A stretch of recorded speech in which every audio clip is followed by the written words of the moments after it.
Execute the game plan.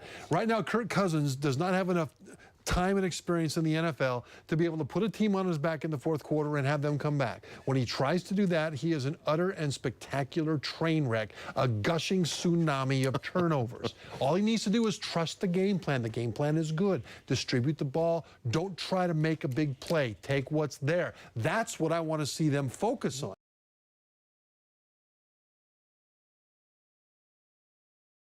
Where he is in terms of his progression as a rookie quarterback, Trevor, this isn't going to help him showing up late with your buddies. No, it will help him.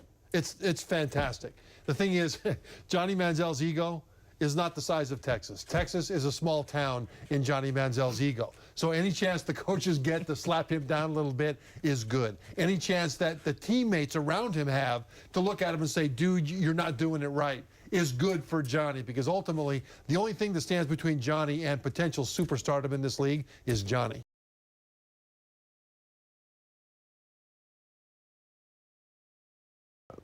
What do you think right now Alfred Morris is thinking? Didn't get a whole lot of action.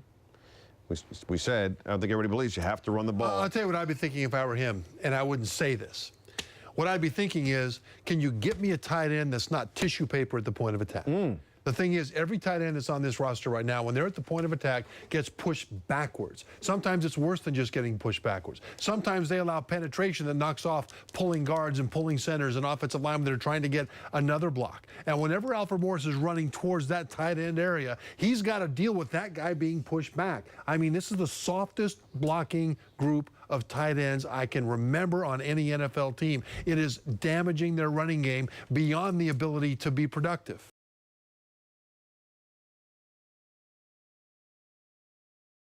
The problem here is that no matter how good the pass rush was, the secondary was off in their own world. That world was somewhere beyond that asteroid that the Brits landed a spaceship on a few weeks ago. Because the secondary, once again, no matter how good the pass rush is, no matter how close Ryan Kerrigan gets there, and he almost had another 2 or 3 sacks. Yeah, he did.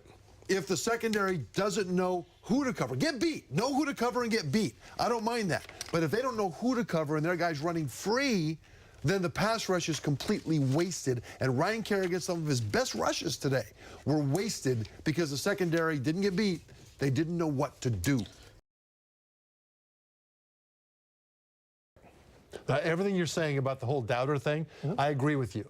RG3, though, plays a movie in his mind about his life and his career that works for him. And part of that movie is to have villains. And villains work for him. Because even if doubters are imaginary, he thought he had doubters in high school. At Baylor, where he won the Heisman Trophy. Who doubted him at any of those places? But it works for him because it motivates him, and I'm okay with that. If he wants to build up villains in his movie, in his mind, that's great because that motivates him. There are lots of things that motivated me that people would think were silly. It doesn't matter if it works. This is not to talk about moral victories, but getting better, show improvement somewhere. Defense was much better this week. Running game was much better this week. The score was much closer than it was last week against Tampa Bay. You're seeing improvement in certain areas. Even RG3 improved at a couple things, itty-bitty baby steps that if you have a microscope, you can see if the sun is at exactly the right angle. These improvements, it's not good enough, Brian. Like you said, they've got to win. But now break it down to smaller bites. And you can see some places where you could say at least there was some improvement this week. And it's been a while since we've seen that.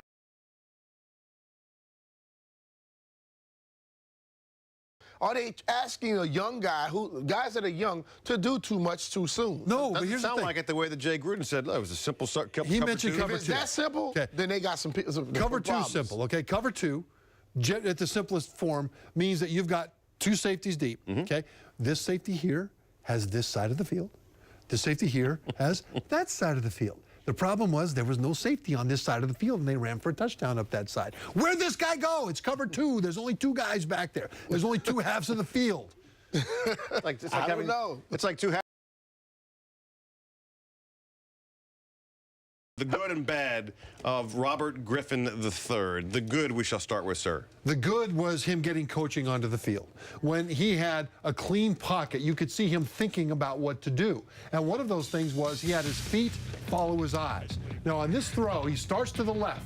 Now, I want you to watch how his feet follow his eyes. He comes to the middle. His feet are ready to throw following the eyes. Finally, he comes all the way to the right to Deshaun Jackson. But the great thing about that was with the clean pocket, he was thinking about his coaching. And his coaching is on mechanics. And mechanics are your feet follow your eyes as you do your progression across the field. That was outstanding. He was thinking when he had time to throw. I cheat on my ice cream with celery. That's got to be Trev. Got to be Trev. To the tape, please. He ices up. He eats properly, cheats on his diet a little bit, like all of us will do. You know, A little bit. Yeah, we like a little ice cream or something Sometimes like I that. cheat on my ice cream with celery. But it's not, as he said, it's not all about. It's good. That was strong. That was strong. Oh, my Lord. I remember that. Yeah, I do too.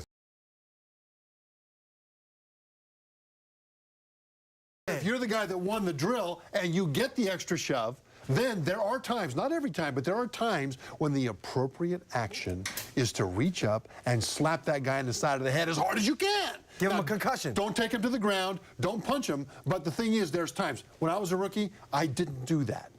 And you know what? My teammates didn't respect me. I thought that I was showing discipline in camp.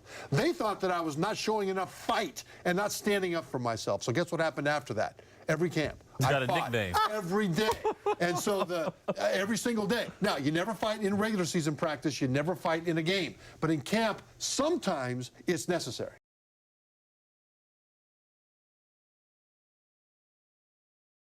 Is this a shift in thinking from maybe years 1 and 2, moving now into his 3rd year? What, thinking in football? What? There's no thinking in Does this football. happen? Yeah, and this is where RG3 really needs to change the paradigm of how he considered himself as a quarterback his entire life. I mean, coming out of college, his first 2 years in the NFL, he considered himself the playmaker, capital P. So he'd step back and his first 2 progressions aren't there, he'd start looking around to make a play. I got to make a play. I'm a playmaker. I got to make a play. And bad things would happen from time to time. Now he's got to change that paradigm to, I'm not the playmaker. You guys are the playmakers. The faster I can get the ball out of my hand into yours, the better I'm doing my job as quarterback. Trev, would you rather see maybe a longer suspension for a PED? I absolutely would, because one of those dominoes, one of those things that's not really talked about is not just what happens on the field, but rather who's not on the field. When you've got 2 guys of similar capability, similar talent, similar work ethic, one's taking performance-enhancing drugs and he gets the roster spot, the other guy goes to work in corporate America. When that guy maybe should have been the guy that had the NFL career. That guy doesn't have a voice. And the truth of it is, it infuriates me when guys take performance-enhancing drugs, not just because of the integrity of the game on the field, but because of the player who would have been, who might never get a chance now because the other guy cheated. That is unconscionable, in my opinion. The thing about those other teams that we saw that are bad teams, they look like they're bad teams. The Raiders, the Jaguars, you watch them on tape, they look bad. When you look at the Redskins, they don't look bad. They look hopeless. A bad team will have players in the right place doing the right things and just not be good enough to win at those things. The Redskins don't look like that. Often, they look like they don't even have anybody in the right place to even join the battle. That's a hopeless team.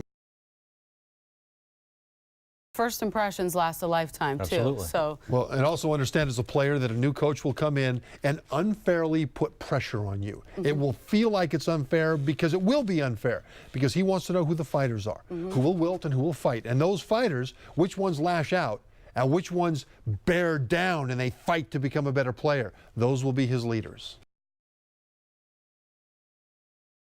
Matich, what do you make of this? If the battle lines are being drawn, how do you fix this? Well, you're talking battle lines between the owner and RG3 and the head coach. Head coach doesn't want RG3 around. He's already decided. The owner and RG3 want him to start. And the thing is, this is seen as battle lines between those 2 factions. But the truth of it is, RG3 is not an innocent pawn between 2 great powers on this team. RG3 is the most powerful player on the board. He can stop this whole thing. All he needs to do is go to the owner and say, look, thank you for wanting to get me onto the field, but I must submit to the authority of the coach if I will ever be a leader on this team, because if the team sees me start from a top-down decision, they will never respect me. RG3 could say that. RG3 could do that. RG3 has not. And so this whole thing about this being a power struggle between the front office and the coach's office, no. RG3 is the man with the power. But hold on a second. What if Gruden loses this battle? Then he could be one and done. And if that's the case, think about it this way. RG3 will have taken 2 years to fire Mike Shanahan. He will then have taken 1 year to get Jay Gruden fired. It must be exhausting but incredibly gratifying to wag a $2 billion dog.